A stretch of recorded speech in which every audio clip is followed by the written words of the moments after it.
Most recently, the Reeve Foundation launched its biggest campaign to date. They call it The Big Idea, and it's to fast-track the next phase of research. I think of my dad in times like these, 10 years later, and I wonder if he'd be proud of the things I've done and the choices I've made and the people I'd admire. I hope so. There's no doubt, though, that he would want me to live my life like Travis Roy, with honor, grace, and yes, courage. That is a goal to which we should all aspire. I cannot overstate how much it means to me to share a stage with a hero like Travis in a room full of heroes like you. Well, it's just a real honor to be here this evening, here in downtown New York, to share the stage with you, presenting the Spirit of Courage Award on behalf, again, of the Reeve Foundation. More than anything, though, my courage has been fueled by hope. My hope that someday I will regain significant pieces of my independence again. It's exciting. For the first time since my injury, to have a clinical trial and the big idea that appears will finally change my life. It's the big step forward that we've all been waiting years for. Hope is finally tangible. That's a big deal. Robin was a light in our family for as long as we can remember. He and Dad made each other laugh, and they stood by each other to the end. But beyond the gift of laughter, he gave our family and the Reeve Foundation the gift of his simple, steadfast friendship, which is a gift we will treasure forever. I love those two people so much. Robin was my father, Chris was my godfather, and their friendship, beginning as college roommates at Juilliard, was nothing short of amazing. I miss them dearly, but know that they are here within all of our hearts. In my eyes, they are my superheroes. Goodness was baked into their DNA. They lived and breathed kindness and generosity. As many here know, some of my most important work in Congress for the last 40 years has been advocating for the rights of people with disabilities, the Americans with Disabilities Act.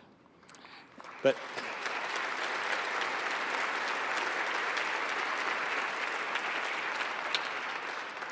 advocating not only for their rights, but for their full inclusion in our schools, our universities, our workplaces, and our communities. For folks in the disabilities rights community, the focus is not on disability, but on ability. And Chris Reeve was a sterling example of the ability, and so is Travis Roy. And I'll ask you this, as you go forward and you start talking about people and you meet people, please don't use the phrase that someone like Travis Roy is a disabled person. Travis Roy is, or Mark Pollock, whom I'm sitting next to, is not a disabled person. That does not define him. That disability does not define him. What defines them are their abilities and what they do in life. So they may be a person with a disability, but they are not a disabled person. And thank you all for coming tonight. It is your support and tonight's honorees that make this truly a magical evening. The third award that we annually present is for leadership. Chris once said about leadership, it's the one who gives inspiration, the one who sets an example. After tonight, our leadership award will forever be known as the Arnold H. Snider Leadership Award. Everyone needs heroes, and this organization has enjoyed the services of at least two such people for a long time.